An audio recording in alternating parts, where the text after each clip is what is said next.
Assalamu alaikum, which means peace be upon you. Ahlan wa sahlan, welcome to the guests. And before I go into my speech, it's traditional to open up in the name of the Creator, Almighty Allah. Inna alhamdulillah, nahmaduhu wa nasta'inu, wa nastaghfiru wa na'udhu billahi min shururi anfusina, wa min sayyiati a'malina, man yahdihillahu fala mudilla lahu, ومن يضلل فلا هادي له وأشهد أن لا إله إلا الله وحده لا شريك له وأشهد أن محمدا عبده ورسوله صلى الله عليه وسلم. And in translation, he says, verily the praises belongs to Allah, the Creator Almighty, the one God. We praise Him and we seek His forgiveness. And we seek refuge in Him from the evil of our own actions and our own deeds, which I don't think many people really reflect on that. وَنَعُوذُ بِاللَّهِ مِنْ شُرُورِ أَنفُسِنَا. Because sometimes we always look for the enemy outside of ourselves, but sometimes we can be our own worst enemy. And so we seek refuge in the Creator Almighty Allah from the evil of our own actions and our own deeds. For whomsoever He guides, truly they will be guided, because the one who gives guidance to people is not me, it's not our professors and teachers. They teach on one level, but guidance in terms of the truth and understanding of our Creator, He guides your heart to the path of truth. And whoever He guides to the truth, there's no one who can really mislead you, because if you're guided by the Creator, you see by the knowledge of the Creator, and it helps you to walk your way in life. And whomsoever He allows to go astray, meaning if you don't accept the guidance, you have that choice. Then there will be no one who else will guide you to the truth except the one who guided you to the truth. We declare and we bear witness that there is no God. There's only one. He doesn't deserve partners or associates. He's one, He's not a male or female. And we do not attribute any similarities to Him of His creation. He is the creator of the heavens and earth, the sun, the moon, and stars. He's the one that sent revelation to all the prophets. He created Adam, He created Eve. He sent the message to Noah, as people say, Abraham, Moses, Jesus, Isaac, Solomon, David, and we say the Prophet Muhammad, peace and blessings be upon him, 1400 and some years ago, was the last prophet after Jesus, who we say Isa. And so it is very important first to ideologically clarify Islam. And I will get into the similarities between the African American struggle or the people on the continent of Africa when they were oppressed by the European slave traders. But it's very pertinent to define words, because sometimes our language becomes ambiguous. And in one thing we learned in Islam, they're critical in defining words. And what we call today etymology. And in Islam, they call it ilm al-ishtaqaq, which is the science of where words derive from.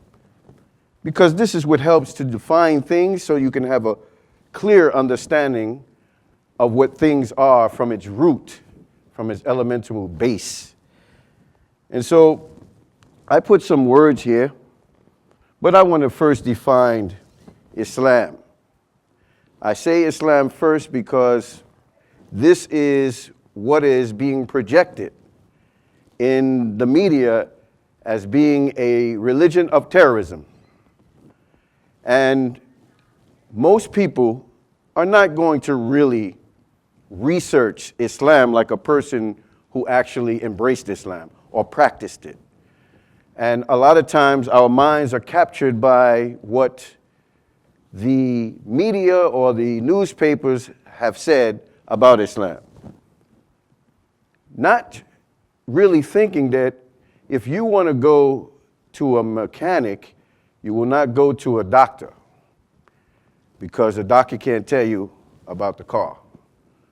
If you want to go to a person who knows how to bake cakes, you won't go to a sheep herder, because that's not his skill. So if you want to learn about Islam, CNN is not the gospel of Islam. CNN is not what defines what Islam or anything in our lives. But if our minds cannot think beyond the mainstream media or think outside the box, what I want to introduce to you today is just, I'm not trying to convince you to accept Islam.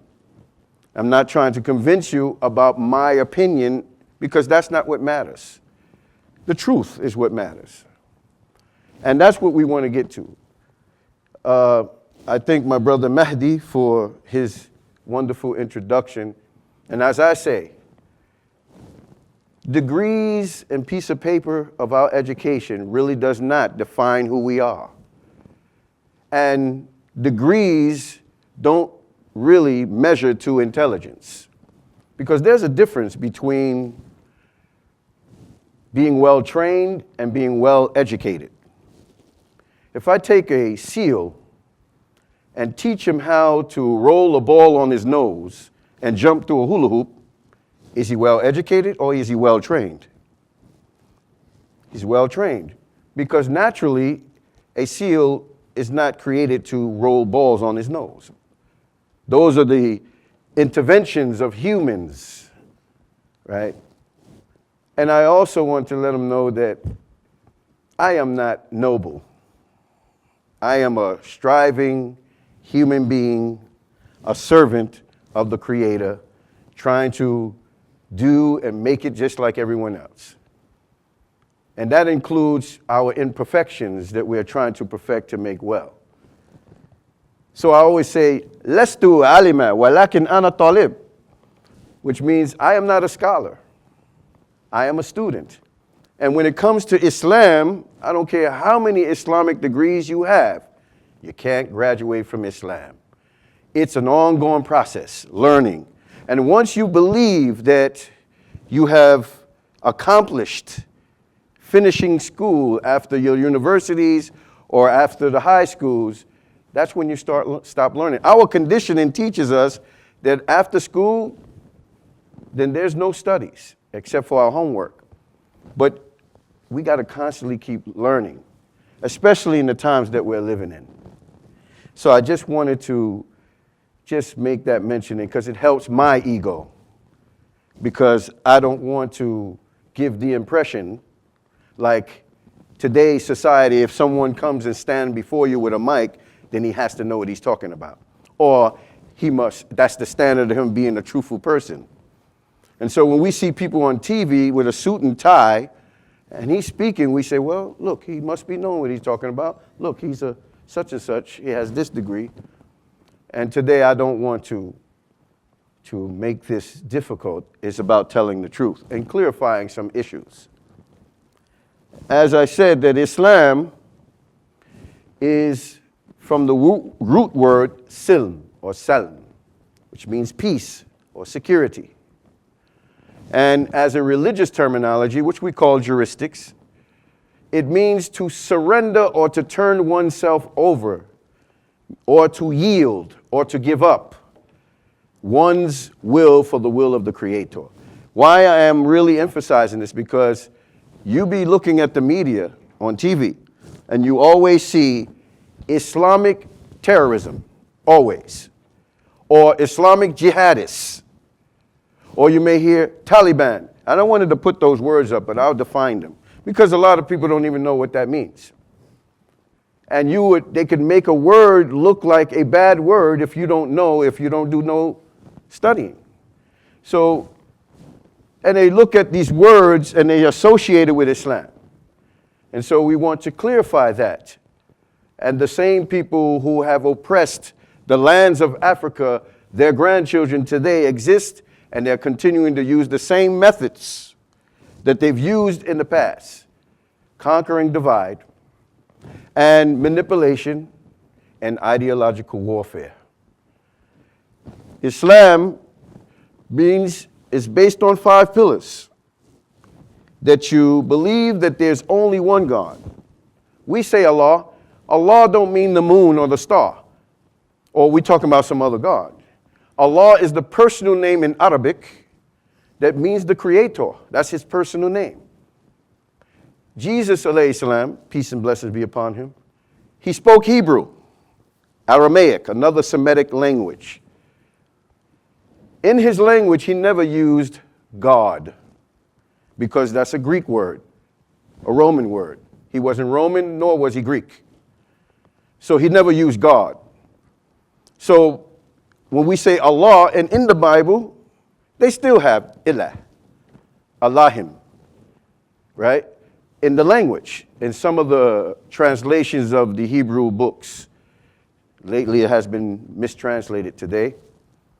So when we say Allah, we're not talking about some other God which you cannot say that created this heavens and earth.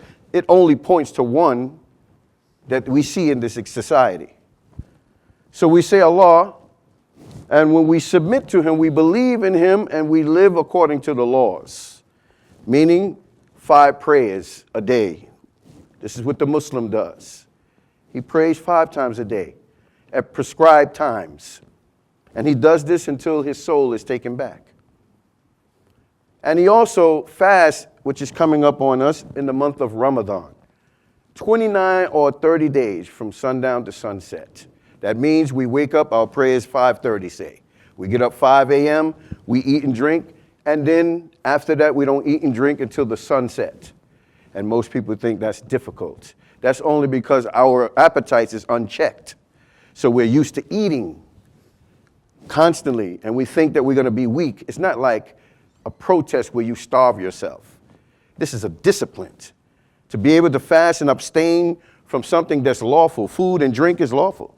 Fast is not just fasting from eating and drinking, but also for people who are married. In the fasting hours, they don't have intercourse with their wives and husbands. Abstaining your desires, because what is fasting for? It's really to check your appetite, to weaken your appetite and strengthen your faith and discipline to be able to abstain from. So if you can abstain from food and drink, then we also go into the fast of the tongue, meaning abstaining from cursing, abusing people with our tongues. We shouldn't do that anyway. But particularly in this month, we fast with our tongues by not backbiting people, because we live in a world where people are gossipers who just talk about everyone. So we have to control our tongues. This is the discipline of the human being. There's 2 systems, the person system and the society system. The person system must be able to function in order for society to function. Society is not the environment.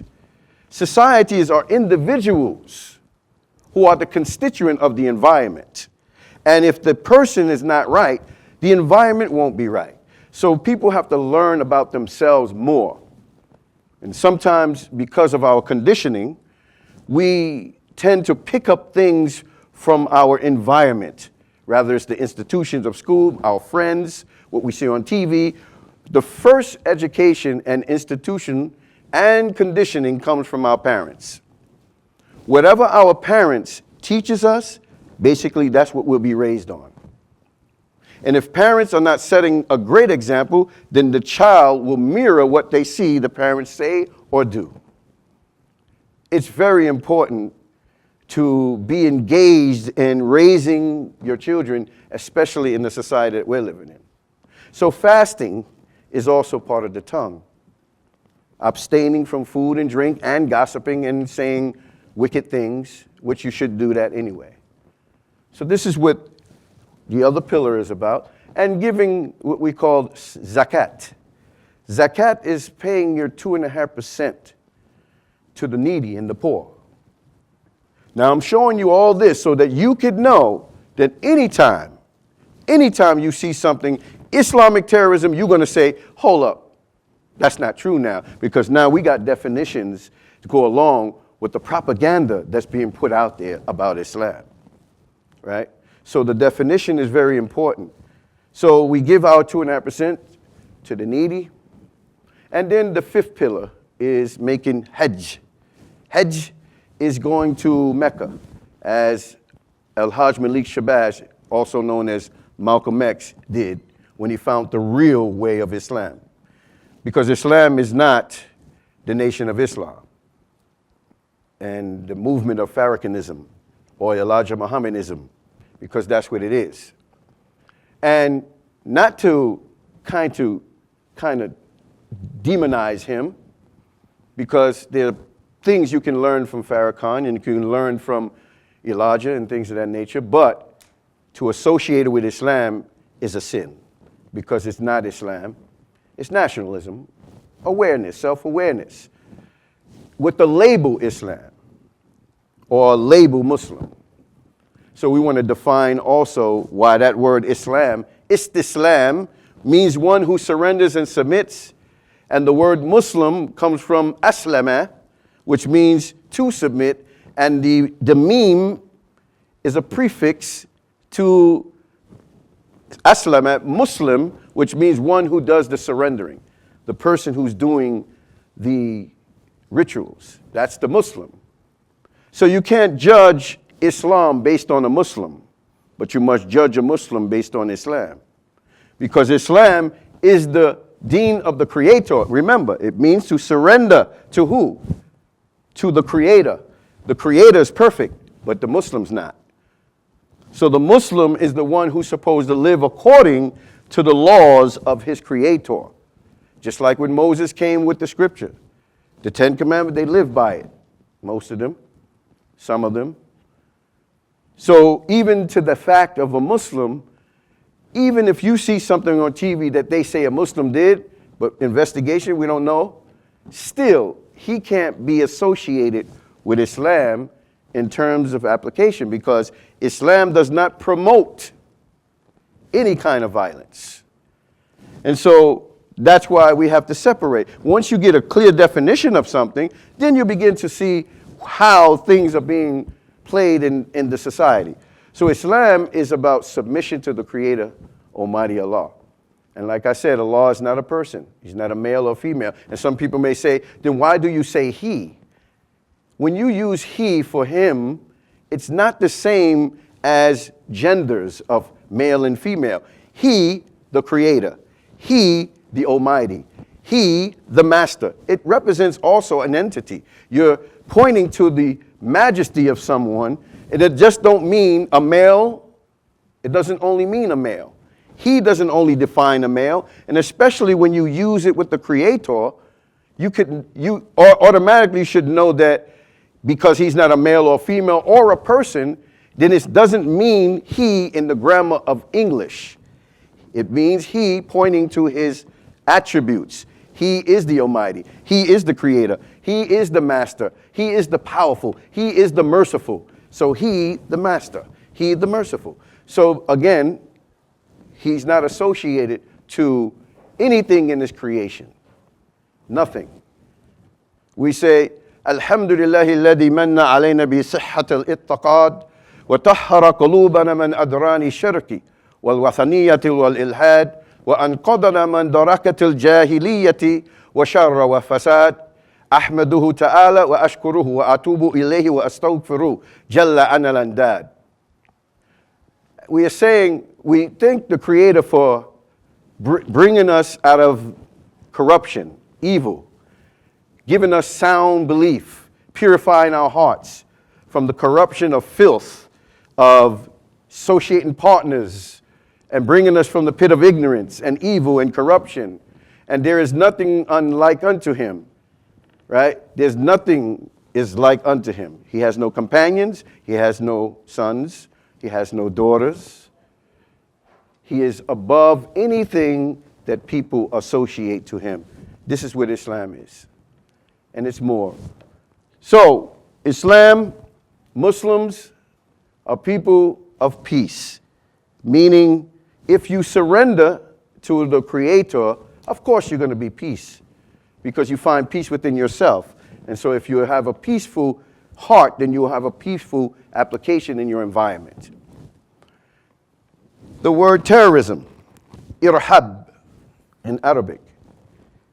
Terrorism, we need to define it because the definition today that they've given in the media has been double standard. It's almost as if terrorism in the last 200 years have changed from its definition to at least 50 years now that they politicized this word, terrorism. So anytime you hear terrorism, you only think of who?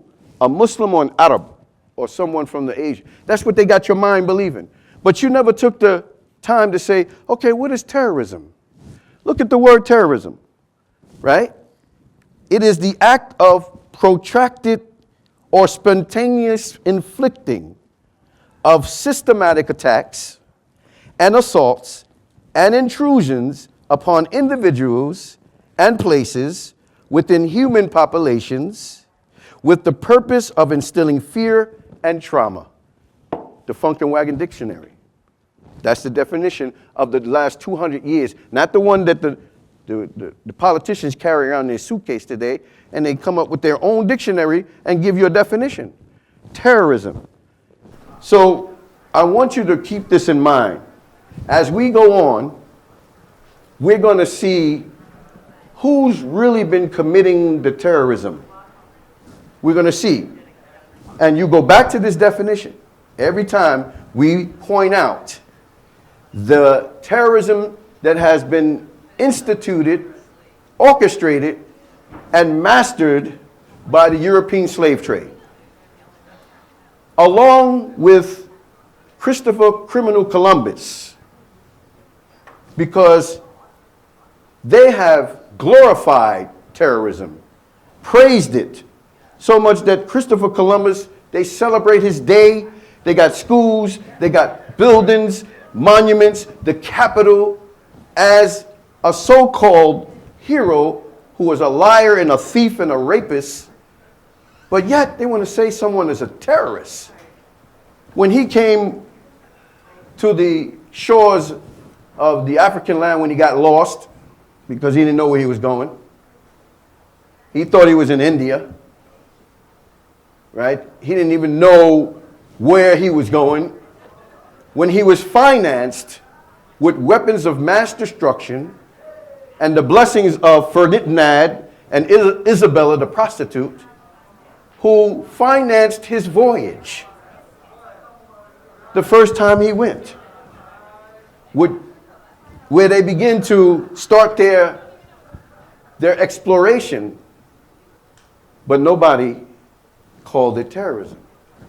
So during this time, the invasion of South America by the Portuguese first, and the Spaniards, the conquistador, in the 18th century, these individuals slaughtered and liquidated 56 million people.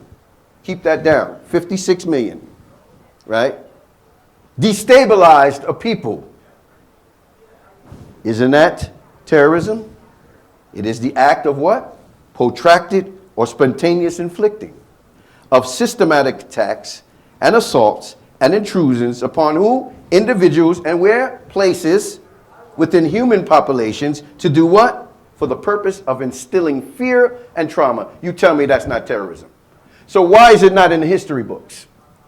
Why all of a sudden what we see on TV and CNN, it's only terrorism, but yet the history of America was established on terrorism. And this is facts. It's historically proven. And still terrorism is still misrepresented because you have to count in the police brutality. When a man can put his hands up and get shot in his back like a dog, you telling me that's not terrorism? We got the definition. So why is it not said in the media that the police officers committed an act of terrorism? How come when it's so-called Muslim, and I say this with really emphasis because people don't investigate. Anything that the breaking news, big words, terrorism, alert, they got your attention. Because if you instill fear in people, they don't think. If you think you're really being attacked, you don't know. You be in fear, so you're not going to think, oh, wow. We read in the papers, right? Somebody did something, allegedly. What does allegedly mean? We already saying he's guilty. Allegedly don't mean he did it. It's a suspicion. It's assumptions. Stories that's not based on facts, allegedly. But yet, we go with the media and we say, yeah, you heard about the terrorists? Who are the terrorists? Can anyone in here tell me what a terrorist look like? What is the description of a terrorist? Besides what they planted in your minds. Because what they make you think a terrorist is a Muslim. So now everyone is looking at us, you know. But nobody defined the word. What does a terrorist? So they go, oh, the terrorist is out there. Look at the kids too. Oh, mommy, is the terrorist going to give it? Look what they done to the kids. Who are the terrorists? But we didn't even look at the definition.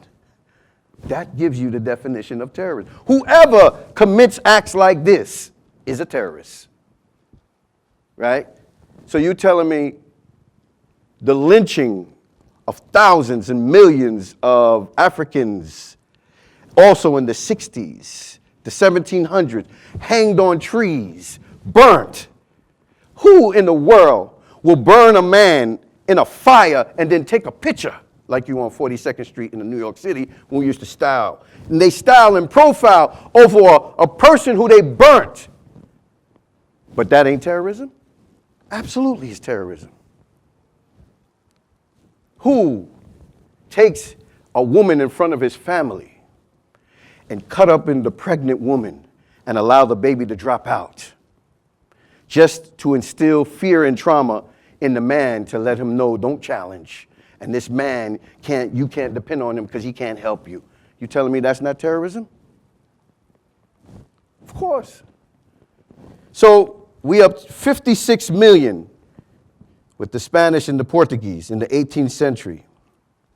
And then the coming of criminal Columbus, when he went the second time to go to the African shores, he wiped out 89 million people.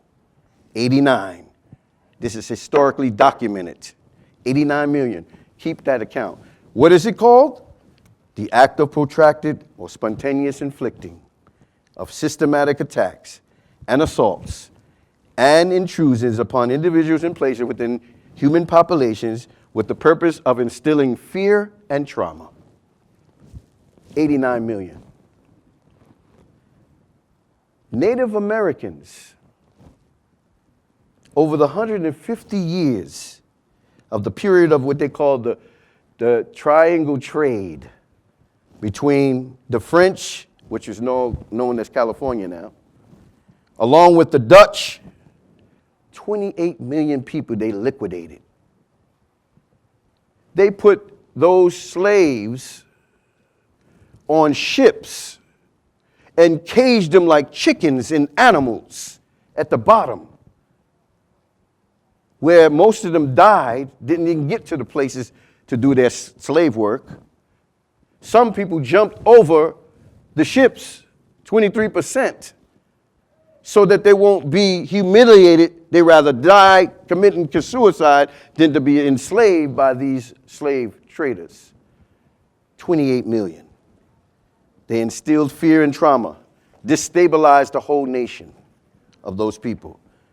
So then you have the African, the British, the Dutch, the French, and the Spanish, right? They began to make a deal. They said, what we can do is make guns, whiskey, and boats, and do barter and trade. They use these so they can go capture the slave. So it's guns and butter. It's either guns or butter, right? So they came up with this trade, right? And during that period of time, that's why they call it the triangle trade. Africa to America, Europe, back to Africa. That's a triangle. 180 million people was caged, some of them caged like animals. 180 million. Isn't that terrorism? The slave trade. And although we have not experienced the slave that our forefathers have experienced. But reading the horrific things that happen to these people, it's a shame that there are only one people who particularly denies that it even happened, or they make excuses and justify why we put these people in slavery. And in the name of the Bible. Because the people who led the Crusaders, they were known as Christians. Yeah. Christians, that's why they use the cross. And even the Ku Klux Klan today is a terrorist organization, and they have not even defined them as one. And we know that Christians don't do these things. We know that. But when they say that Islam came to enslave people or to commit terrorism, they forget about the history of Islam in Africa. Why do we have a similarity? Because in Africa, there was no such religion called Christianity when the people were there. I mean, even they showed us roots. Kunta Kinte was a Muslim from the Mundigo tribe. Umar Said in the 1700s used to write Arabic, the Bible in Arabic, African, who was captured and who was a slave on those ships. The Trinity ships, the Pinta, the Nina, and the Santa Maria. These three things they had me singing in school, like there was a real heroes. But they didn't tell us they had slaves on these ships. Many Muslims, one Muslim Luqman in the 1700s, he memorized the whole Sahih Bukhari, African American. They don't report none of this stuff. So the ancestors from 1400 and something years to Africa, Islam was already in these continents. Muslims, our forefathers, were already practicing Islam. Mansa Musa, one of the richest men in the world of Ghana, of Mali, who actually was so rich, he would carry gold, 2,400 pounds of gold. And he was so much of a kind man, he would give out the sheep and the lambs and give out gold in the Empire of Ghana. Timbuktu, what do you think that? That was the Islamic University. Who used to travel to learn? The Europeans. They used to come all there. The science that you learn in here today, who you think established the sciences? Mathematics. All of that in the history of Islam. But if people just put you in slavery, they also enslave your mind. They take your religion away, they take your education away, and your culture. And so today we are morphed into a conditioning of not knowing our history and what goes with our history, and what's happening today is used again with the same methods of conquering, dividing.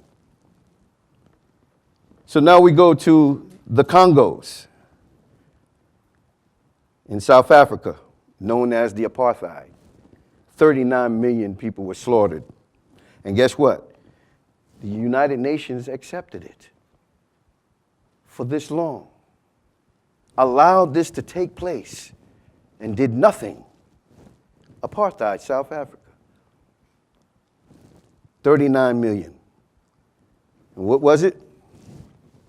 It was an act of protracted or spontaneous infliction, systematic attacks and assaults and intrusions upon individuals and places within human populations in order to instill fear and trauma. And that's what it did.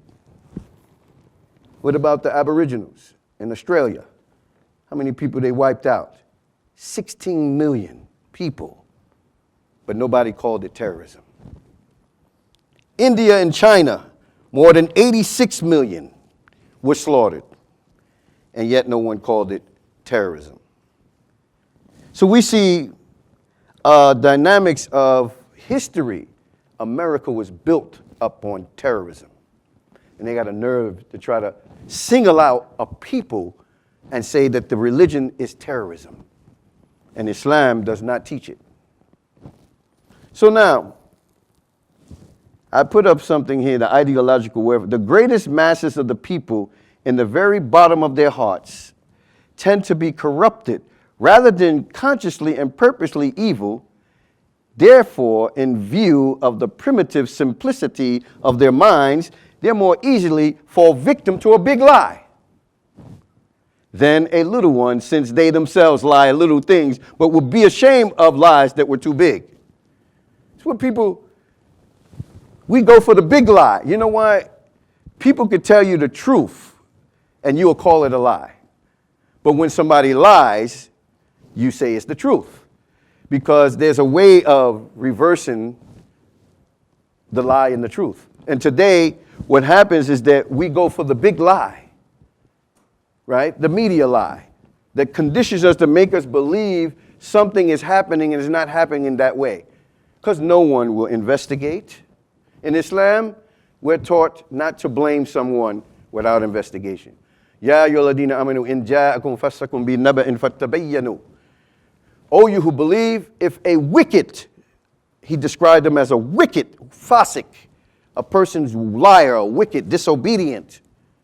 If a wicked person comes to you with any news, fattabayyanu, ascertain the facts. How are you going to call yourself an investigator and then you believe CNN? And you didn't do any kind of research about what's happening. How many people went to prison because somebody, or how many people believed us? You say, he did it. And just because she's your friend or he's your friend, he got your ear. So you never said, hold on, let's call him up. Ain't nobody got time to do that. But it's very detrimental though, especially when it comes to people's lives. To accuse someone and you don't investigate what's really going on. So the news agency is the biggest liars in the world. So we need to investigate what's really happening. Or if it's the best thing that you can say is just, okay, I don't know what's going on. I ain't going to just believe what they're saying because I don't know. That's the best thing that people could say. But automatically, soon as they put CNN, a terror attack happened. We're going to get into this. Because these terror attacks that's happening, you got to start using your mind. You really think this small group of people is a big threat for the United States of America, who brags about their army and military that spends over $487 billion on their network. That these little group of people are flying from France, flying over here, crossing and blowing up stuff. How do they get through these things? And how do these people know? How? Now, I'm not here to condone anything that's truly happening, but I need to know what is going on in the situation room. And just because a situation is projected as something happening, the situation may not be that situation. The situation may be that they're framing the situation to make the situation look like it's real. And so sometimes we have to start evaluating who's telling us this. How credible is he? The news agency, let me tell you how much money they spend on the news media. And some quotes by some journalists. The U.S. government spends more than $400 million per year to employ more than 8,000 workers to create propaganda favorable to the United States. And the result is either through cinema, 90 films per year, 12 magazines in 22 languages, and 800 hours of Voice of America programming in 37 languages with an estimated audience of 75 million listeners, all describing the virtues of American way. They spend billions of dollars because you got to understand the media is controlled by what they call the secret government, the ones you don't see. What you see on stage, you have to puppet, right, on the strings. What we're seeing in the government today is the strings. But we don't see the string. We see the puppet on the stage, but the ones who controls the puppets. We think what we're seeing, this is really reality TV. It's not real. They call it the industrial reality industry, meaning that they try to make what's not real real. It's all part of psychological manipulation. Now,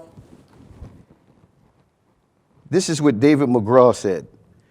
The results has been that an increasing authoritarian agenda has been sold to the American people by a massive multimedia machine that has become, for all intents and purpose, a propaganda organ of the state. So here goes the journalist. He says, the business of the journalist is to destroy the truth, to lie outright, to pervert and to vilify at the feet, and to sell the country for his daily bread. And he says, I am paid weekly for keeping my honest opinions out of the paper. If I allow my honest opinions to appear in one issue of my paper before 24 hours, my occupation will be gone. So they let you know they have to distort the truth. They can't give you what's going on, what's really happening.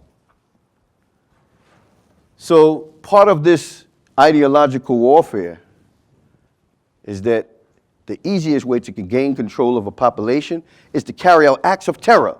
The public will clamor for such laws if their personal security is threatened. Joseph Stalin. You ever heard of a false flag operation? It's a military operation that they use to contrive when they want to invade a country. It's an old trick, even to the 6th century. A man named Pisistratus, he did this. He wanted to invade Athens. So in order to invade Athens, normally people don't like war. Nobody's going to support it. So an incident has to take place, right? What they call manufactured fear, right? Manufactured fear. We're going to get into that. So what Pisistratus did is that he destroyed his own country and blamed it on the Athens. Got everybody riled up. Everybody was like, yeah, they attacked us. We got to get revenge. Everybody, oh, they did it. They blew up he blew up his own sites in particular areas, all to get Congress to sign the bill to go to war. And they signed it, and he took over Athens. Same thing like Nazi Germany in 1933. Hitler burned down the Reichstag. He did the same thing, the same trick, in order to blame it on the communists. They did it. He almost took over the world through false flag operations. It actually is a method that was used on the Navy ships, that a boat will have a flag but not its own. And so they will create a situation where they attack something, but they'll put that flag up there is a false flag. It ain't really the people who really did it. It's a flag of the ones that they want to attack. And then you say, oh, they did it. And then now everybody's going to war. The same thing in Iraq, Afghanistan. All these places were false flag operations. In order to what? When the Bush administration came into office, right? That's when 9/11 happened. And because everybody was unified before that, people were getting along. The Muslims have a vibrant community. Everybody was unified. The non-Muslims respected the Muslims. 9/11 happened, right? And when 9/11 happened, it changed the world in terms of perspective. It divided many people. So 9/11 happened. The World Trade Center was hit in New York City, where I was living. Now, they told us that some hijackers with box cutters, and Donald Rumsfeld said plastic knives, hijacked these different planes from different locations. Now, let me be real. If someone comes to rob you, how many people is on a plane? With a box cutter. This is a stick-up. Now, I have a laptop. People have all kinds of things on the plane. So this is what they told us. This is the official story. They hijacked the planes with box cutters. This is what they said. This is documented. How? With a box cutter. Somebody come to you with a box cutter with his bag or his laptop. Come on.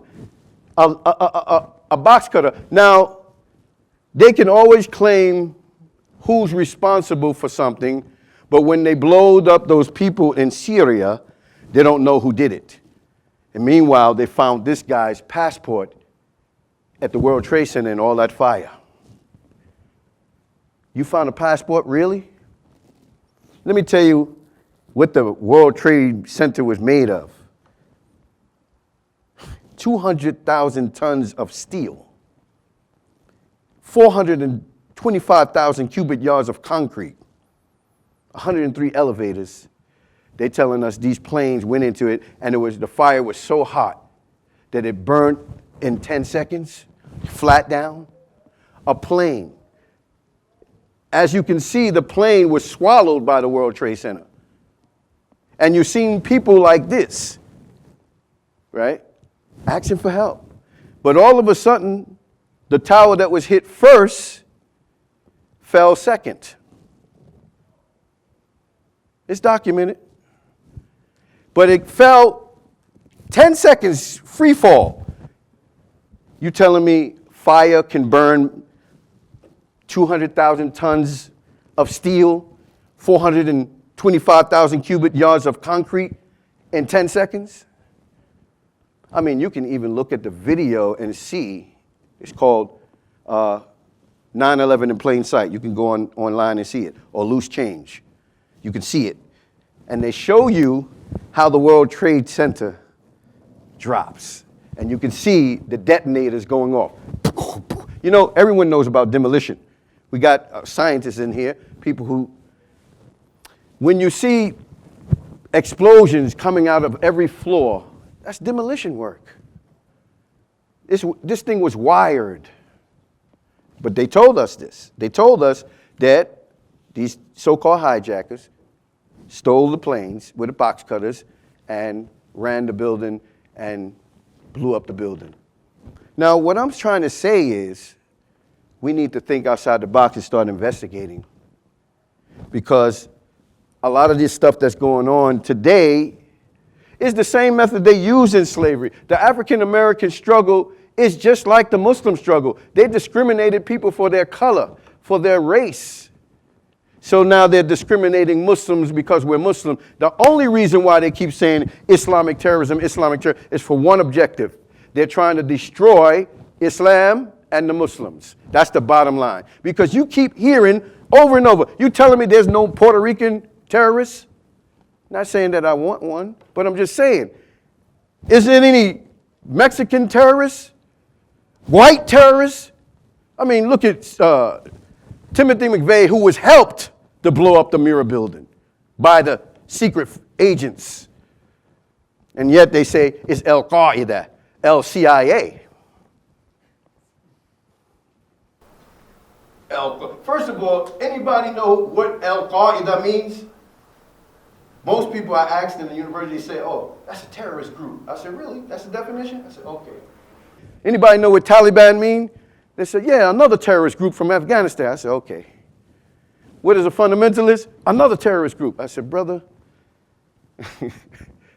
I said, look up the word Al-Qaeda, right? The base, or from Aqidah, what you believe. Killer don't go around putting pretty names on his back, like the Bloods and the Crips. They call them names, wicked names, because they do wicked things. Talib, is a seeker of knowledge. You are tulub, you're students who are seeking to learn. That's what Taliban means. But the media made you think there was a group really actually going around calling themselves, hey, nobody wears the shirt and say, I'm Taliban, I'm Al-Qaeda. We only heard this on CNN. We don't know these people. What school did they go to? They had to go to school. What school? Anybody know who they are? Then you have this new word today, ISIS. You know, let me just say this. Sometimes telling the truth, people think is controversial. Truth could never be controversial, but people are incontroversial with the truth because it's right there. So people are afraid, they scared. If I ain't doing anything, remember, I had a past. I used to hide from the cops because I had something to hide for. I was doing wrong. But no way in the world would I hide today when I'm telling the truth. And there's no need for me to be afraid of anybody. Why? Because Allah is in control of everything. Nothing will happen to me or you if it's not written in the decree of the Creator. Nothing. Even people gather together to do something to us. It won't happen unless the Creator wants it to happen. I believe in that 100%. We call it qadr, the decree, predestination. Nothing. No matter what I say, no matter what you do. If it's written, it's going to happen. You can't escape it. When the Creator has something for you, it's going to happen. And if He don't, ain't going to happen. It doesn't matter if I say something or not.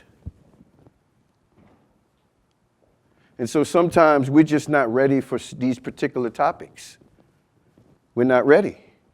Because that media has so much of a control, as I said, that the most defeated mind is the one that is fed with unrealistic thoughts and can't think outside the box of the mainstream media.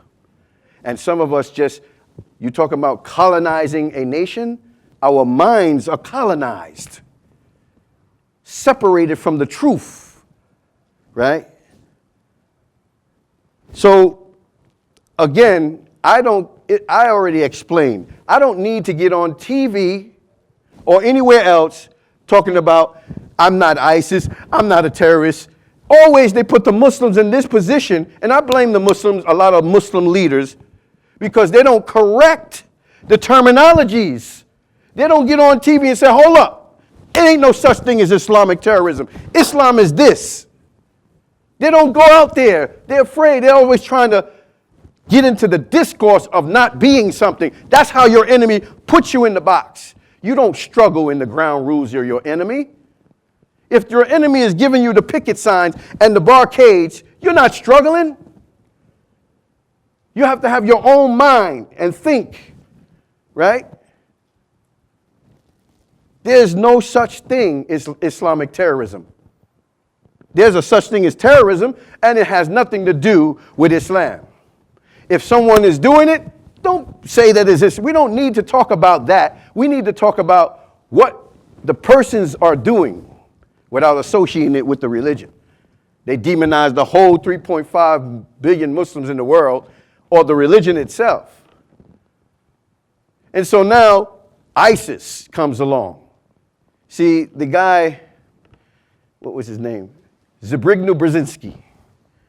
He said Richard Pearl, these guys are the ones who made the project of a new American century. Get that book? I have another book called The Towers of Deception. These books are very valuable books. Oh, I didn't have it here today. Or Corporate Warriors, right? How mercenaries who are paid, contractors, do guerrilla warfare, right? In terms of these groups that we're talking about, like ISIS, everybody's talking about, oh, we're not like ISIS, right? Nobody's even asking the fact that who's behind those masks? A bank robber, right? You don't see his face. Can you identify him? No. These people are wearing masks. They put, this is called false flag. They got the flags up. One flag I seen that it was turned backwards. La ilaha illallah was backwards. And the Arabic was spelt wrong. Arabs know Arabic. Then I seen one guy, a Navy SEAL tattoo. True Muslims don't wear tattoos. Right? They got masses and they in military gear rolling across the desert in Toyota Jeeps.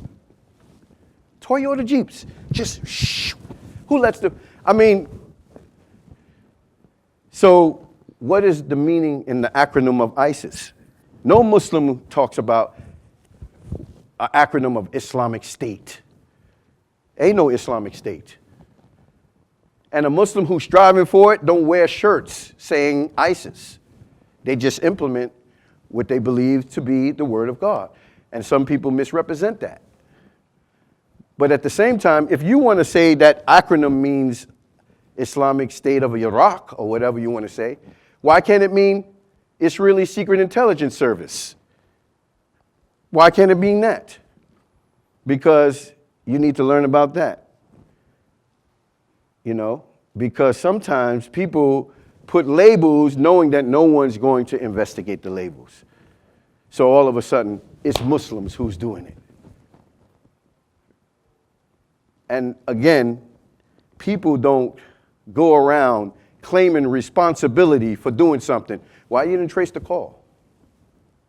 ISIS takes responsibility. Al-Qaeda takes responsibility. How? You really believe these people got time to get on the phone, to make a phone call to the news or the agency and say, we take responsibility for what happened? Come on, just think outside the box. Really. It's sad that we, in the world, like George Orwell said, newspeak, people frame the mind of thought. They colonize the mind of a person. Telling the truth in a time of deceit is a revolutionary act, he said, because everybody's lying and everybody's believing a lie. So when somebody stand up for the truth, oh, he's demonized or he's a sympathizer. So people can have a legitimate defense in terms of defending their country or defending themselves, but because they say, oh no, he's a terrorist. So people supposed to get walked over. As in the days of slavery, they didn't want the slaves to run away from the plantation. And they will whip them with lashes because they were trying to be free. Cut their foots off from running away from their slave master. It's like you blame the one who's being lynched for defending himself against a lyncher. And Malcolm said, be careful, the media will make you think that the victims are the perpetrators and the perpetrators is the victims. And that's exactly, is nothing, it's just new. Today is the same methods they used. That's why the African American, who have not experienced slavery, but the Africans, our descendants, we can relate to the situation with the Muslims. Now that I converted to Islam, I see the same similarities because I am from the background of, as they would say, African American. I seen and know the discrimination that my grandmother used to tell me, who used to be in the time of Harriet Tubman. She lived to 105 years old. She used to tell us the stories of slavery and how the Native Americans was chopped down and brutalized and raped by the European slave trade, who today they praise as heroes, glorifying war, and then they say jihadists. What is a jihadist? Anyone knows what a jihadist is? The word jahada actually means a person who struggles. Say like you have a cigarette problem. That's jihad, because you're struggling to stop smoking. Or you have an alcohol problem. You're striving to stop drinking. A jihadist. Jihad, the American government had more jihads than anybody in the world. They're jihad in everybody else's country. And the mother of all terrorism was Nagasaki and Hiroshima. But they didn't call it terrorism. Nagasaki and Hiroshima. Right? They didn't call that terrorism. Right? Jihad, how many wars this country fought? And glorify it too. The Arabs don't have an atomic bomb. No, we don't have an atomic bomb. The biggest military in the world is being chumped by a little group, as they say. Come on. We have to think outside the box. So we look at these words, jihadists and all that. Jihad, mujahideen, is any person who struggles against anything, but at the same time, mujahideen is a person who fights in the army to defend themselves. And everyone has a right to defend themselves. That's what they tell us. They send our kids to get killed for oil, right? Joining the army to go fight for Enron, Exxon, and British Petroleum. And your children won't be working except probably at the gas station. You're not going to own them. They go sending people to war for oil and resources. False flag operation is what happened on 9/11.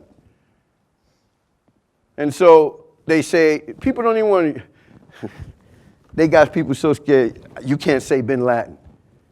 He said bin Laden. Okay, I don't know bin Laden though, but they say his name. You said bin Laden did it, show me the evidence. He did it? How he pull something off like that in a cave? And how is he making these videos like some rap star? These videos coming out, you don't even hear the white guy is translating Arabic and they turn down the volume. Play the volume so we can hear. So these videos, another video came up like 50 Cent or somebody. Come on, they play with our minds. They play with our minds like this. And we believe this stuff. If stuff is going on out there, believe me, we are the first to condemn it.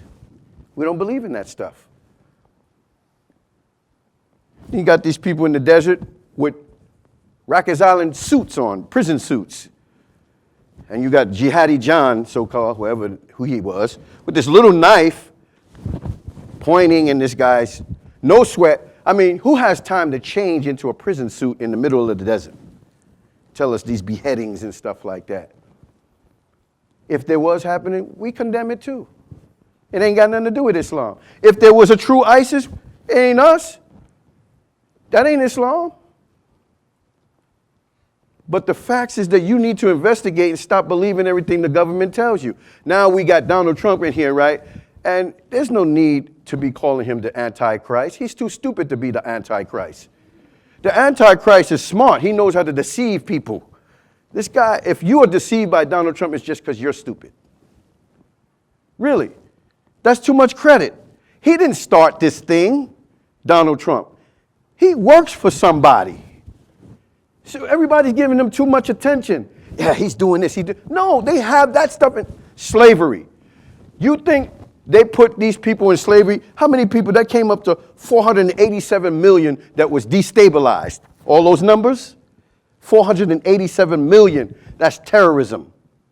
That was murdered by criminal Columbus and the British, the Dutch, the Americans. All of them was all guilty. So you think they put our grandparents into slavery for you to really be free today? That the people in the White House have policies that also signs inflicts in terrorism on other people's country? You think that they're going to allow us to be free? And they're going to tell you the truth on the history? Here it is. I mean, he's not the one he represents the corporation. Corporates run this country, Democrats and Republicans. It's naive for you to think that you can go to District 6 in your public schools and drop a piece of ballot in there and think you're going to get somebody in office. If that was the case, then why Bush had 2 terms? Donald Trump got in. Everybody hated him. If democracy truly worked, how did Donald Trump get in? If everybody hated him? Because it's not up to you. They've lied to us so many times. The same people who created democracy and the Republican system are the same people who created slavery. It's just their grandchildren today. Why is a man 70 years old want to stay in the White House or in Congress? He's an old man. He should retire. 70 years old, all those old dogs in Congress, old, about to die, still want to be in control because there's a disease for the Europeans. They want to control people's lives. And I don't mean all the Europeans. I'm talking about those who fit the script. You see? Democrat and Republican. Really? Did you ever look at the State of a Union address? And they gave us Obama. Now, I believe Obama's personally a decent man. A real decent man. Personally. but he represented the same system of the people who fought against their system. We must give honor and respect to Martin Luther King, Dr. Martin Luther King, Malcolm X, Paul Robeson, all these individuals who struggled, the Black Panther movements, who they made look like a terrorist group. J. Edgar Hoover, who started COINTELPRO. Anyone know what that was about? COINTELPRO was a special operation by J. Edgar Hoover to infiltrate any movement that was trying to bring about freedom, justice, and equality. And they will infiltrate it and destroy it from within. They call it agent provocateurs. And they did it in Africa too. Why you call the house Negro and the field Negro. They did it in history. The same thing they're doing with the Muslims, right? The agent provocateur was called the buffer. In the days of slavery, what they used to do is play the light skin against the dark one. Give the light skinned one the privilege more than the dark skinned Negro, right? The slave master would rape the woman, and when it came out mulatto, he gave that one privilege, because that would be the one that will use the whip to watch out for master's slaves, as they do today. See, the house Negro syndrome is not really a black thing. No. The house Negro syndrome is people who sell out their race and sell out the truth. And so they put these agent buffer provocateurs in the slave plantation amongst the slave. So when they're about to escape, he goes and plays like he's going to be with them, and he goes back, Massa, they're about to escape. I heard them planning. They're going to leave this plantation. Hurry up, master, before they go. This is the house Negro. This is the one who got the privileges. He slept in the attic next to his master. He even wore the clothes that the master used to wear. He even ate off of the chicken bones of the master. And so if the master got sick, he wouldn't say, you sick? He said, we sick. We sick because his mind is conditioned by his master. So everything that the master did, he felt for. And when the field Negroes wanted master to die, the house Negro would say, how could you? How master treated you so well, gave you a place to stay, fed you. How dare you try to leave this plantation? Where you gonna go? Why you want to go? This is the house Negro, the agent provocateur, the buffer. And they did it with the Muslim community. Agent provocateur, stings, all these little operations where somebody come in, yeah, we're going to do this, agents. The agents send them. I went to court and actually sat in on a case where the Lebanese agent provocateur expressed his job. He said, my job is to try to make him think that something's going to happen, and then my part is to make it happen. This is what they do. And COINTELPRO was part of that in the 60s and the 50s. So the same people, the system, still represents oppression. The Constitution, obstacle number 2, racism in the Supreme Court and the legal system has been a major player in the degradation of blacks. It has exercised powers that the Constitution never gave it in order to overrule the U.S. Congress. And in the famous 1857, Dred Scott decision, this is what the Supreme Court judge said. He said, I conclude that a black man has no rights. Supreme Court Justice Tammy wrote, blacks are inferior beings, and as property, they lack citizenship and have no rights that a white man is bound to respect. This is documented. And did you know that the Constitution today says that blacks are 3/5 of a human being? It's still in there. It's still there. So you telling me, with Obama in office, the black man, that would have been the first thing that he's supposed to eradicate out of the Constitution. He didn't do it. because he works for the same slave masters that our forefathers were under their control. The White House is the place where people are hired by the corporation before you go to the schools voting Democrat or Republican. They're not the ones who control anything. People with money, it's ran by bloodline. It's always have. Rockefellers, you heard these names. Rothschild families, the Bundys, these people, bankers, Chase Manhattan, Gettys, the Bilderbergers, families, the House of England. They're worth over $100 trillion. He says, whoever controls the money controls the world. We got to wake up. We're dealing with something real serious. And it ain't Islam. It ain't Islam. It ain't the Muslims. You go to school with Muslims. You see what they do, right? The bigger picture is easy to blame some country. They blasted Syria to the Stone Ages. SubhanAllah. Nobody calls that terrorism. You seen that little kid pulling out the dirt? They buried that little baby alive. I'm not trying to make your emotions get riled up. These are facts. I just need you to start thinking that when they start pointing the finger, look at how 500,000 children in Iraq. They destroyed, bombed that city in the 90s.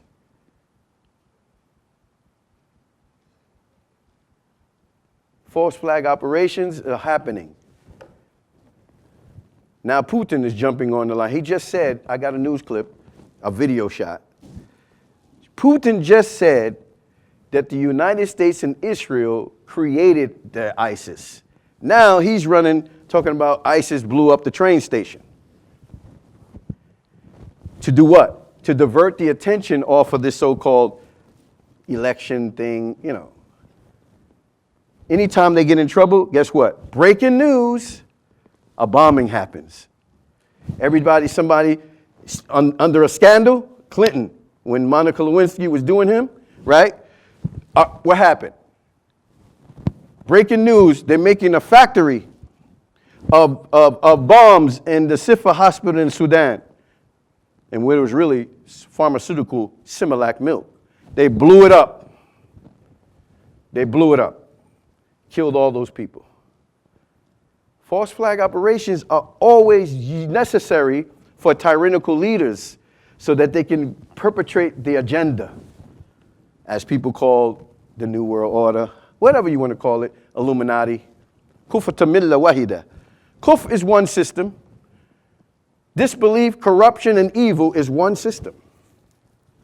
And so it's very important, brothers and sisters, to be able to think outside the box and begin to evaluate information. Again, I'm not here to convince you. I'm here to give documented facts about what's taking place. And there will continue to be false flag operations, bombings here, and now we can't take the computers on the complaint from different Muslim countries and all this stuff. The bombs is going to be going off. Everything is controlled by fear. And again, all those people who were murdered in Syria, that was terrorism.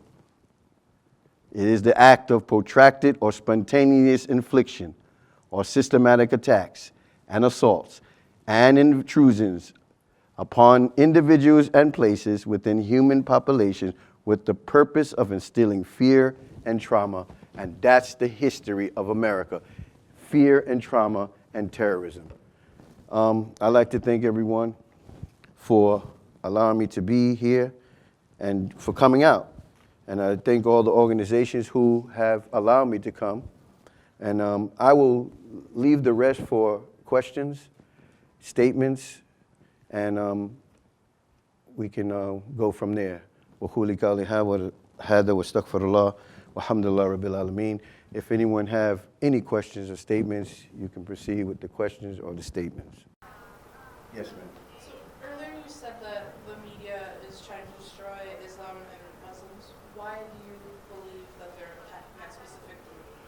Well, again, when you learn about the Islamic history, you can see that Islam particularly is not a religion that's truly controlled like other dominations. Islam talks about justice and equality. For instance, we're against prostitution and gambling. We're against selling beer and liquor, even though Muslims are doing it. They're just violating Islam. We're against anything that the status quo is trying to promote in the society. And Islam preaches that no one should be governed except by the government of God. And that's something that history lets us know that they've always been trying to subdue controlled, as they call, established religion and established governments. In 1776, Idam Weishaupt was a so-called German philosopher who had an underground to destroy established religions and governments. And actually, if you look on your dollar bill, they have the symbols on the back. But the history is not written, but you have to study the history behind it. And so their purpose is to undermine established religions. Islam is basically like, we don't say that we're going to rule the world by ourselves. We say that we're under the laws of the Creator. And if you think back in religious history, Moses had to deal with the same criminal, Pharaoh.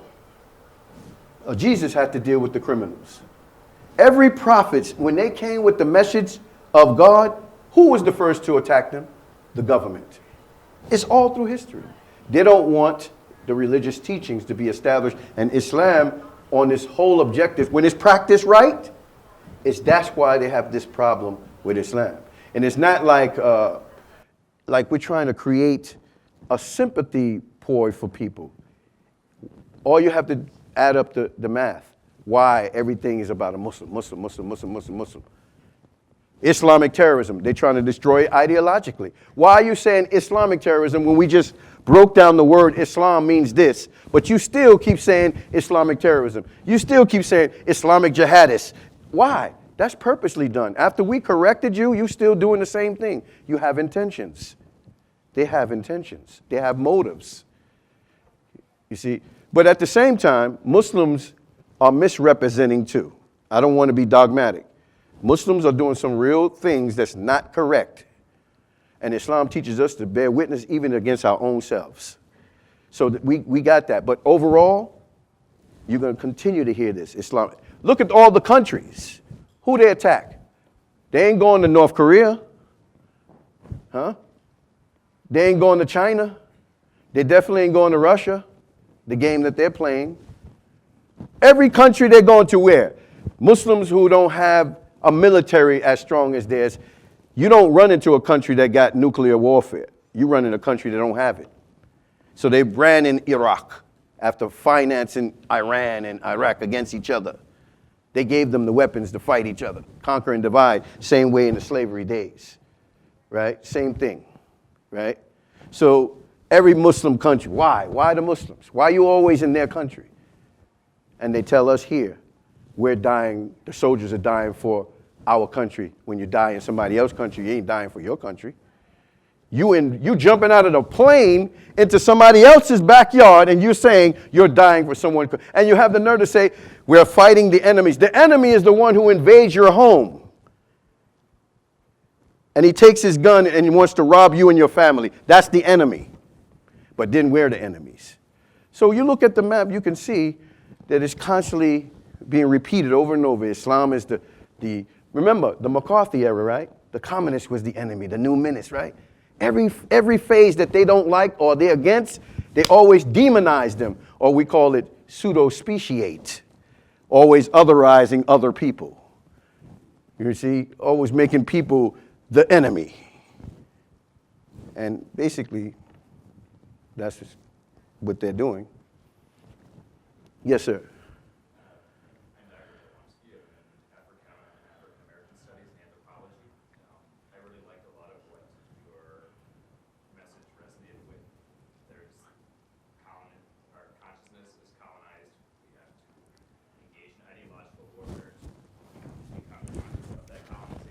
Yes, sir. A lot of this approach is really good because it puts a really powerful historical narrative on lived experience, historical experience, oppression. I think you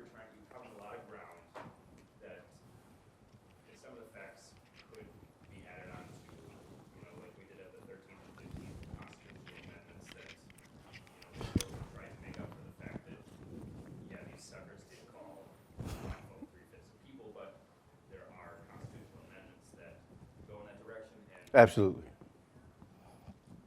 It is shocking to sort of claim, though, that 9/11 was an inside job. Yes. And, yeah, I don't know, like, the people that were in this room, but that is a very shocking Absolutely. claim. I just have to say empirically that I don't agree with. Absolutely. And we can disagree. Absolutely. You and I are probably age mates of a certain kind, but I think many of people in this room were not super cognizant of when that happened, being younger, but I just find that a bit problematic. Absolutely. I think we can describe it in interesting ways in this meta-narrative of oppression, given, again, these lived and historical experiences for Muslims of all types around the world, right? And acknowledging the diversity of Islam around the world, right? Black Islam in Harlem is not the same as Black Islam in Conakry, Cote d'Ivoire, all these places, right? Actually, there's no such thing as black Islam. Right. Islam is Islam, and you will find every nationality, and the dominant factor of the nationality is Indonesians, not even Arabs. So, you know, Islam has no color description of it. Islam is Islam, and the people who join it is. But let me just say something about this 9/11 thing. I am not the one who says this only. And Muslims are not the ones who put out 9/11's inside job. These are Caucasian writers, even some Hasidic Jews who understand what history is about. So you know what I'm saying? So I'm not the one that put this out, but I use my own mind when I look at those films, CNN. And all I'm saying, again, I'm not telling you to believe about 9/11. You need to look at the facts of what they've said to us and how the transitions came from. For instance, I mean, we can go online right now and look at those buildings, right? The stories that they told us. For instance, we talked about, where's your evidence to? See, I don't just want to disbelieve something without having something. And I ain't going to create a theory because a theory has no facts. But once you can have a shred of evidence to something, then it's no longer a theory, it becomes a conspiracy, right? So what I'm saying is that when you look at the story they told us, box cutters, right? I go through the airport. I travel. That these people got past the guards with box cutters, got on the plane, and they robbed these planes. This is the story. This is not my story. That's the story that they gave us. The official story. The official story. These are our so-called politicians and journalists. They said that these people from Saudi Arabia. In fact, did you know that 8 of them were still alive? The ones that they said hijacked the plane? That people had to go to the embassy to recover their passports because they were lost. This is the story of the official story. Thank you, sir. The official story, right, is that they're the ones that told us these people came and with box cutters. I looked at the video. I seen the video. For me, it's clear. Like I said, I'm not trying to convince anyone. You look at the videos yourself and the story that they've told us, and you do the math. Of course, I know this is going to be shocking for the people who live in America. They're so grassrooted. They can know all the stuff that America did, but they're in denial about their country still. No one wants to believe, they couldn't have did it. Again, here we're going to condemn Donald Trump, who works for the system, but yet we're going to say, that couldn't have really happened. It couldn't have been an inside job. And history tells us they have done inside jobs many times, right? So it's a shocking thing for people who love America, meaning the system. When you're conditioned, you can't. It's hard to believe this. And the people who are writing this, I don't get none of this from Muslims. These books are all from non-Muslims. All these books from non-Muslims. All these, look, Chris Hayes, A Colonized Nation, all of these books from non-Muslims. They're the ones saying it. They're the ones who open their eyes and their share. In fact, they're more brave. They're not, Muslims are not saying this stuff. They're out there. This is another book by Jeffrey Grump, The Corporations, right? They're the ones that are saying this stuff. They're writing about these things because they're not stupid. They analyze, they understand. So, of course, the average people who are living in America who believe still that they're here for justice and equality is going to be shocking. They're going to be, I got to go. That's it. I told you, truth is going to be controversial only because people are in controversy with the truth. You see? This lady, you had a hand up.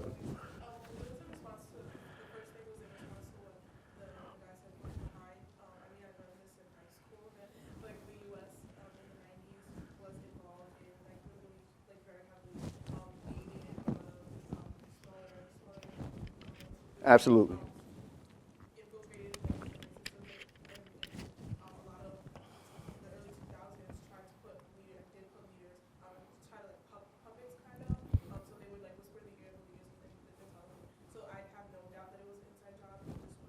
Absolutely.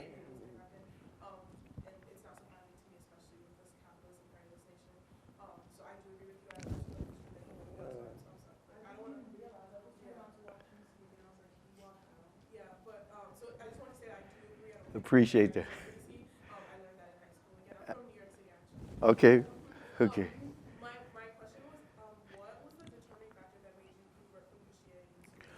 Yes. Let me just first say I appreciate my grandmother and aunts who taught me Christianity. They helped me to believe in a God, and their principles were very sound back then.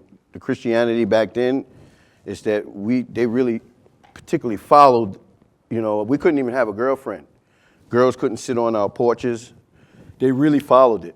They really followed the way that Christianity had the principles. So I give my appreciation to my family and the Christian background.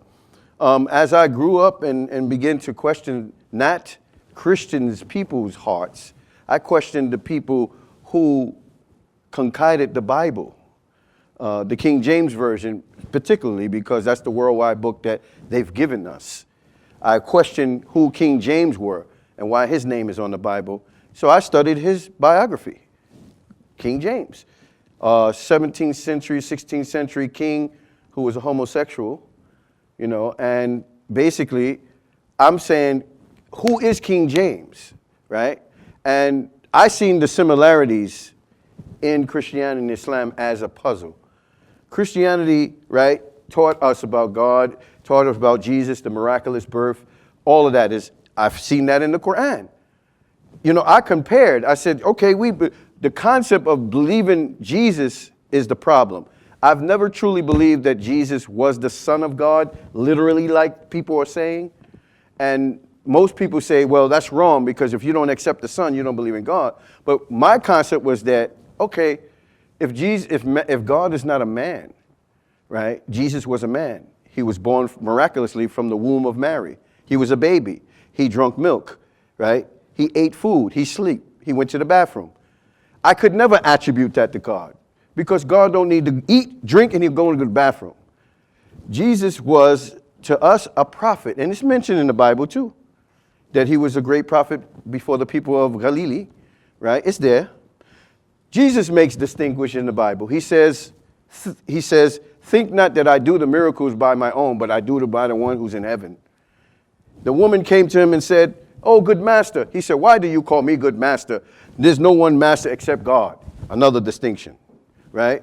He told the children, hear, O Israel, the first commandment, worship my Lord and your Lord. Another distinction, right? So even in the Bible, there's stuff in there that leads to when I read the Quran and the story, what made me convert was the story of Maryam. It's in Quran, everyone knows the story of Maryam. It's in the Quran, chapter 19. A guy just told me the story, which made my heart feel like, I can't even express the feeling, but the feeling I got, this is the truth. And the people lied. Again, we talked about slavery. You think these people, after colonizing America, this is by Dr. Henry Clark, Christopher Columbus and the African Holocaust, that these people, after doing all what they're doing, took your religion away from you, took your culture, miseducate you, all of a sudden you think their grandchildren are going to give you the right religion now? Come on. After all that? So when I search Islam, it has like a puzzle. It's like I read a chapter in the Bible. Jesus says, I must go now. If I don't go, the Comforter won't come. And of course, they use the words different, Paracleto, Comforter, Counselor, different translations. But we know that's talking about a prophet. If I don't go, he won't come. But if he goes, if I go, he will come and he'll teach you all the truth. And he will judge the people for their sins and their wrong. I seen that as Muhammad. And I read about the Muhammad's characteristics of that description. I read about the description Moses was given the Canaanites. He says he was with the children of Israel, right? He says the children of Israel, your brethren, don't worry. He will come. There will be someone who will be raised as a prophet who will have a book like I came with you, the law, and he will come with a law as well.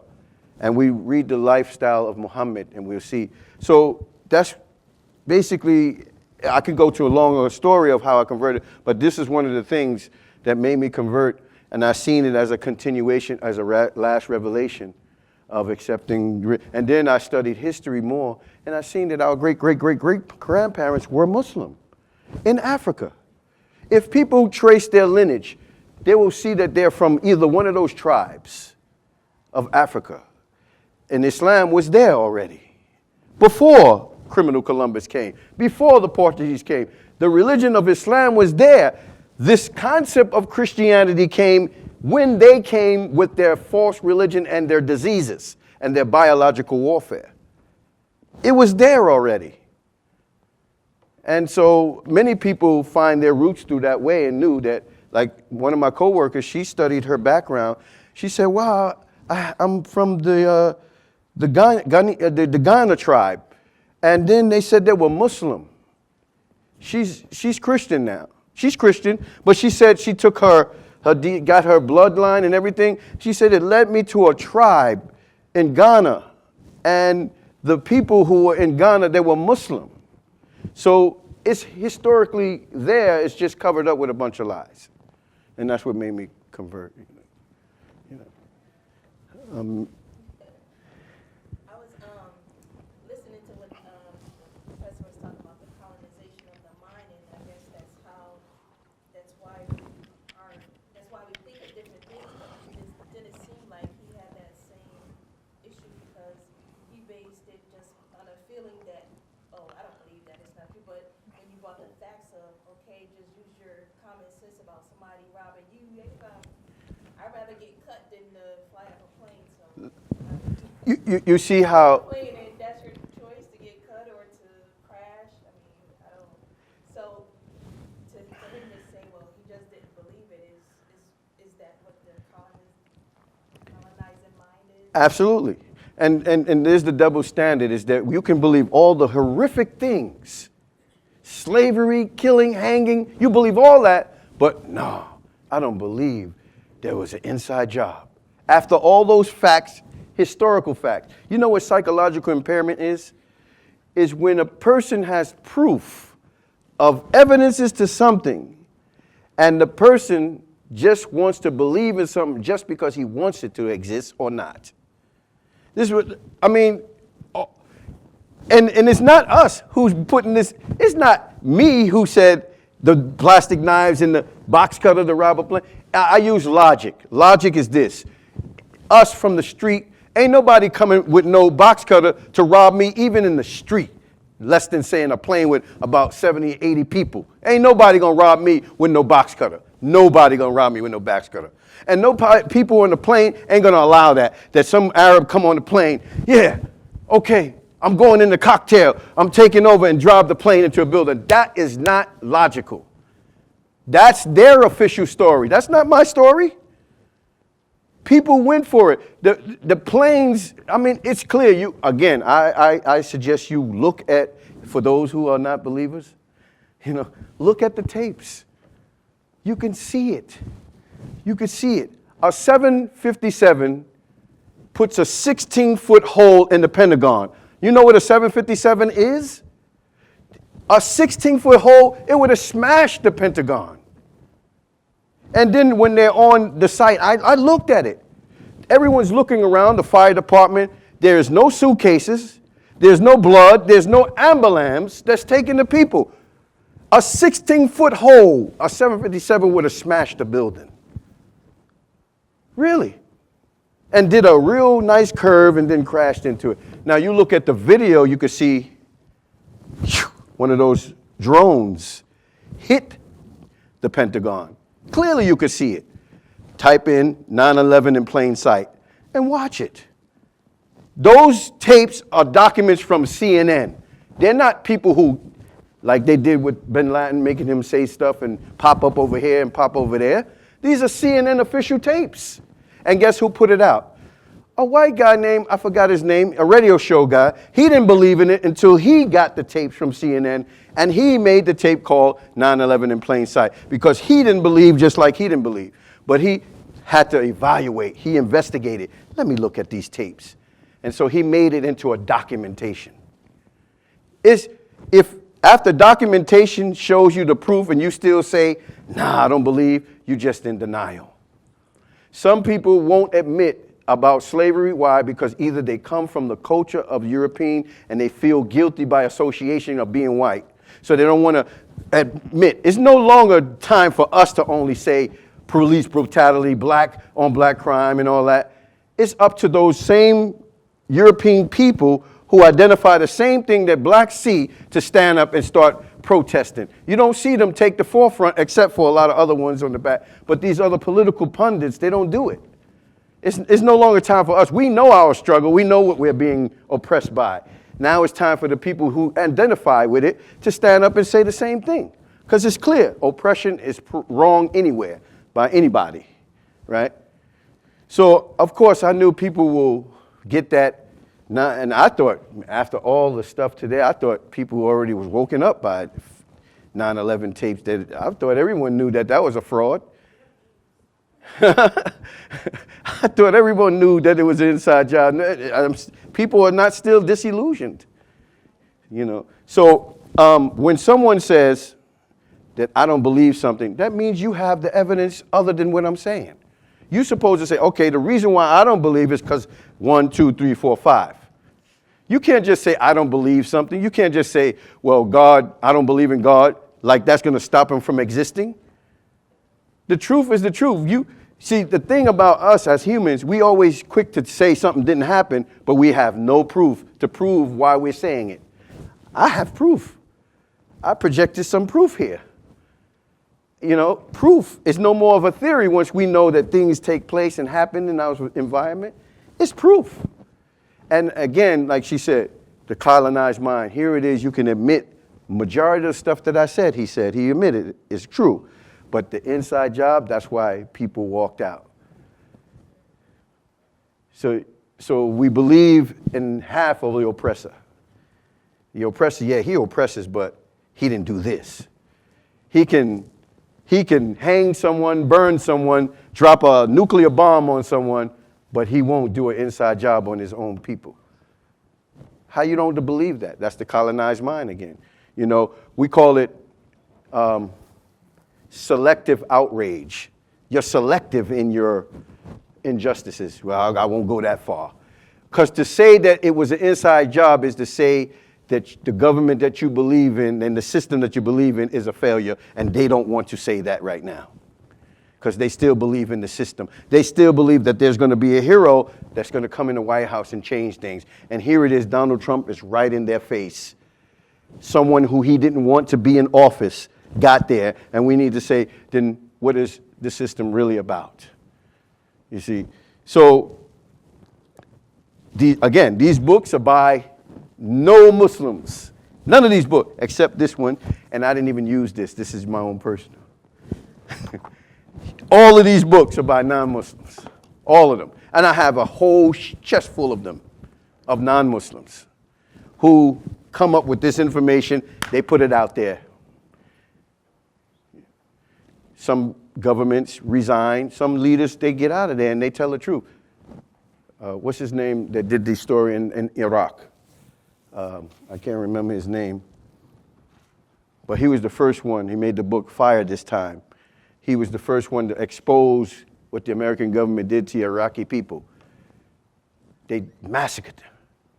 They were worse than Genghis Khan, the Americans, when they went in there. They wiped it out. And he was the first to protest against it. So these are people of different, and they're probably not even of religions. They just have a mind and they study. Questions? Statement? Yeah. Okay. No, I was just saying, so when you put it all together, it's, you know, you're talking about other people who need to accept it, but it's our own people as Muslims and African Americans that we don't accept it, and that's the big issue, because that's why we can't move forward.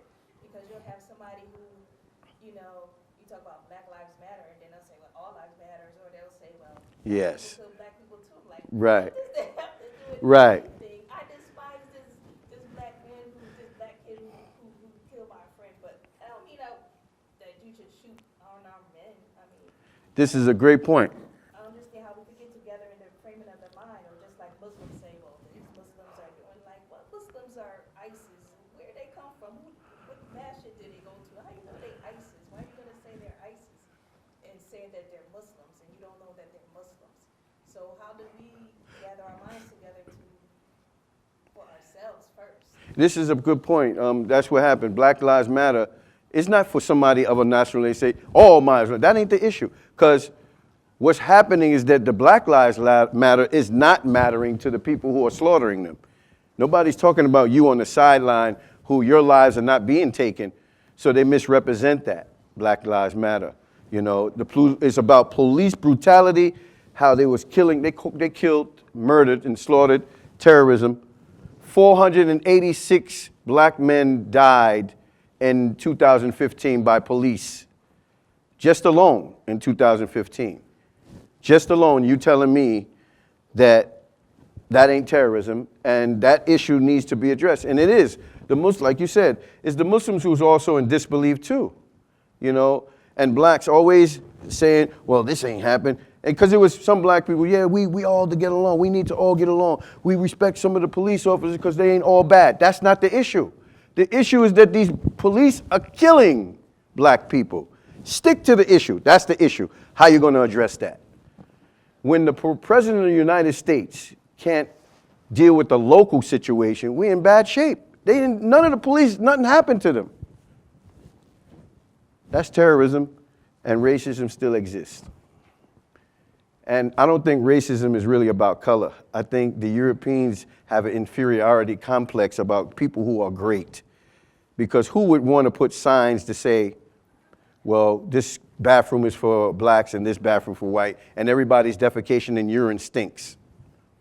I think it's just when someone knows someone's great, they do anything to demonize them. It's a complex. They'll do anything to crush so that people won't see the greatness of the people. Because race is more than the color. It's really about power.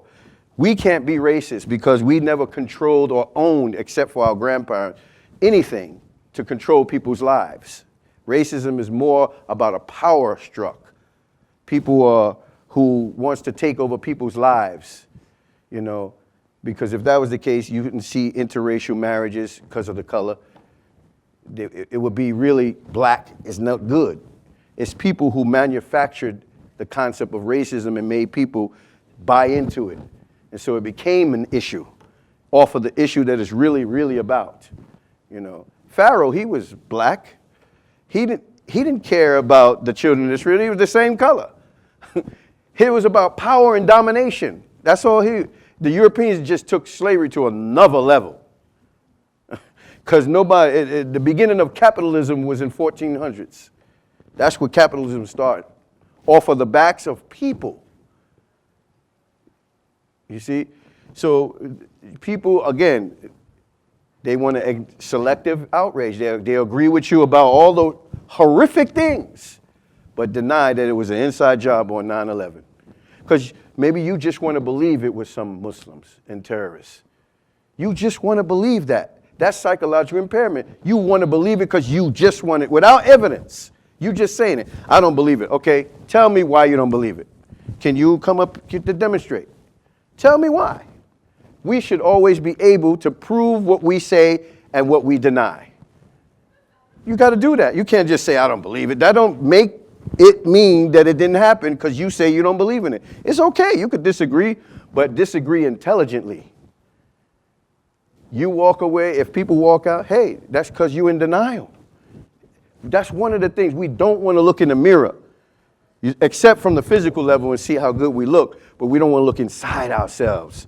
Because sometimes we be having biases there, and some topics bring it out, you see, and they cover up, you see.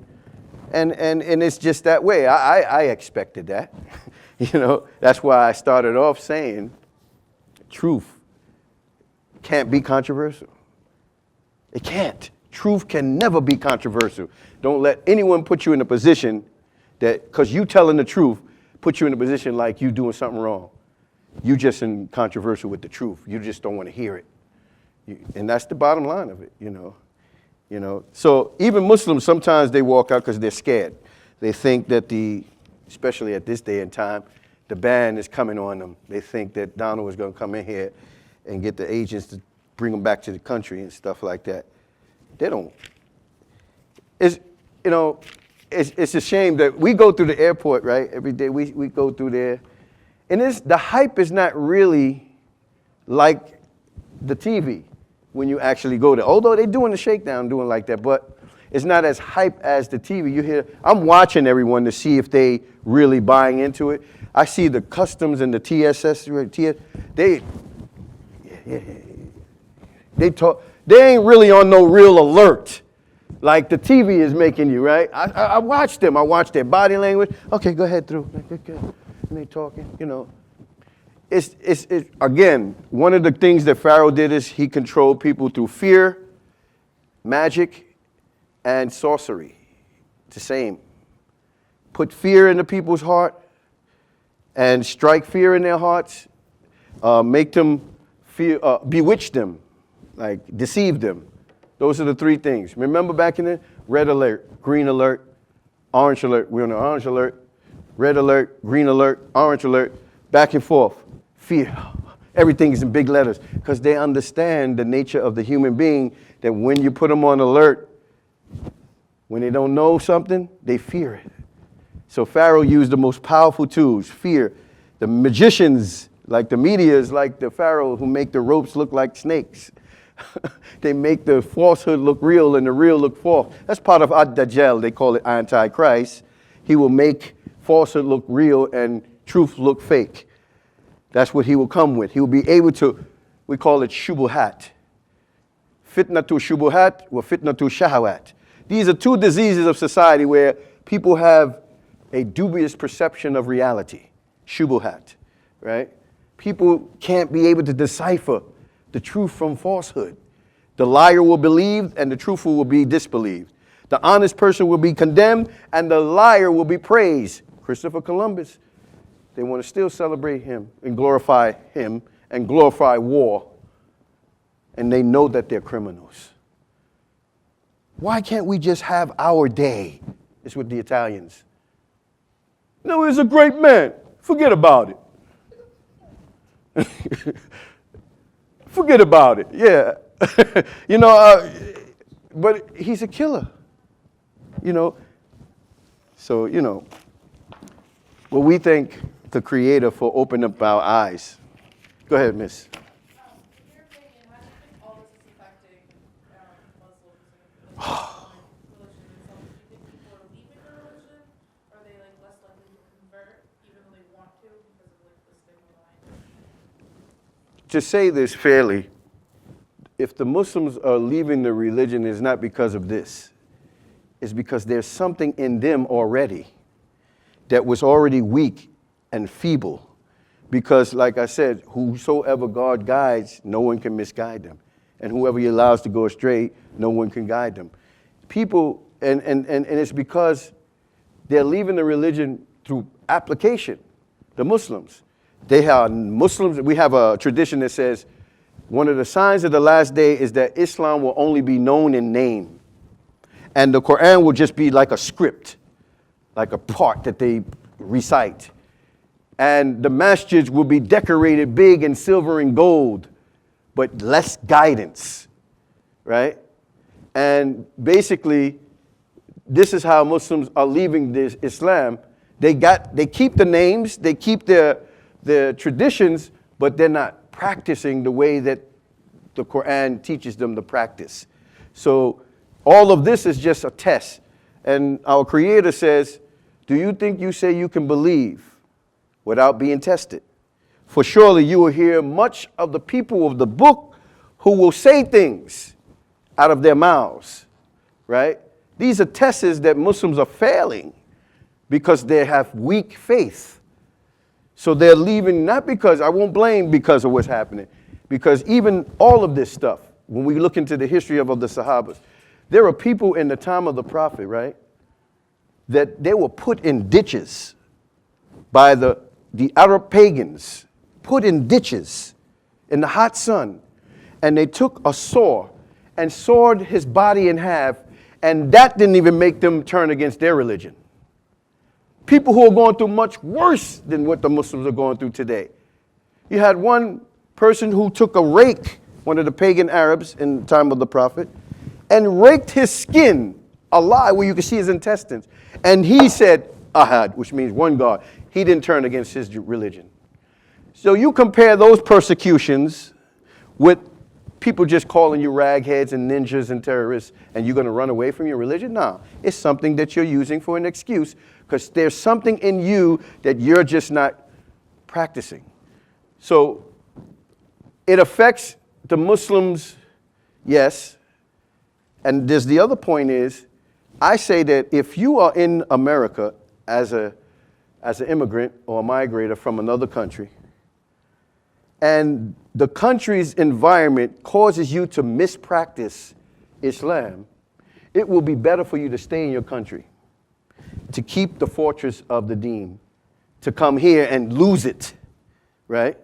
So what we're saying is that what we see too in our communities, African American communities, that there's a lot of immigrants from the Middle East, the Arabs on the corners selling beer, selling pork, selling cigarettes and all that, and they associate themselves with Islam. So here it is, they're destroying potential Muslims in the neighborhood because they're selling that stuff, destroying the neighborhoods off of the backs and blood and sweat off of other African American heroes who made it possible for them to come to this country and set up shop. And yet we set up shop for unlawful things as Muslims. So for your question, no, the Muslims they're just misrepresenting Islam. And we have to tell the truth about that. Why? Because the Quran talks about these things and we're not biased. You Muslim, you're doing wrong, it condemns you too. And of course, forgiveness is always there, but the person has to have the intentions to change his life. Change his life and be sincere. You know, so yes, these are tests for all of us, you know, as an African American. My father is from Jamaica, but I still associate myself with the descendants of Africa because everybody did, right? But I go through these situations. I see all the discrimination. It doesn't really bother me because I know how to talk. I know how to make you want me to fly through the machine. You see, you don't want to search me. You know why? Because I know how to talk. You know, I'm not going to be disrespectful, but I'll give you a speech. You know, so it really doesn't affect me. I see the discrimination. Hey, that's my brother right there. This is my brother, Mr. K. Smooth. We go back like 30, 40 years. We grew up in the most atrocious times. You wouldn't want to know us back then. Yeah, so he was, you know, back in the days, man. He's like my brother. We grew up together. And he can tell you, I wasn't always like I am today. So I want to be truthful. I don't want to talk like I'm this halo over my head, like I'm the person who just ready-made. No, I went through turmoil and struggle. I was on the other side of the fence, me and him, partners in crime, you know. My experience became my best teacher. So now I'm helping people where I used to be. I go to the prisons. I help the same people. I do the counseling. You know, prison educated me, right? No, I educated prison because I didn't let the time do me. I did the time, but I did it constructively. And when I came out, this is what I'm doing now. for all those years. I come back now talking before the judges who used to convict me. I advocate for people who may be going to prison. They didn't listen to me before, now they listen to me now. You see? So most people condemn people. I met the most brilliant minds in prison. I had met a guy named Muhammad Johnson. He had 8 PhDs, more than the warden. They kept him in prison over and over and over and over so that he can help them out. Seriously, you know, the most brilliant minds of people who came in out of there and came out and made a difference. And so basically that's some of the stories. I've had many miracle stories I had. I was kidnapped 3 times, you know. I mean, I had a miracle story. I was kidnapped and tied up in a chair with extension cord. I mean, I was saying, oh God, please help me. If you get me out of this, I'll do something for you today. I remember being tied up with blindfolds and Russian roulette being played. And I tell you, one thing, I woke up the next morning, the ropes were loose. I didn't loosen them, but I got out of there. And I know that was God. I know that was Allah who saved my life. There was a purpose for me to be here, doing what I do now, and from darkness into light. So I have nothing to try to convince people to make Islam look so glorious and things. Islam is already glorious. Muslims is another story, you know. And although we may be dirty and bruised up, one thing, we still are here. And Muslims are going to stay here, no matter what they do. They can blow out the light and try, but it won't. It won't go out. And we're not here to put fear in people or to convert people with the sword, false history. You know, nobody's here to convert you. You know, we're here to explain what Islam is. You know, we respect the people of the book, Christians, Jews, whoever they are, we respect them.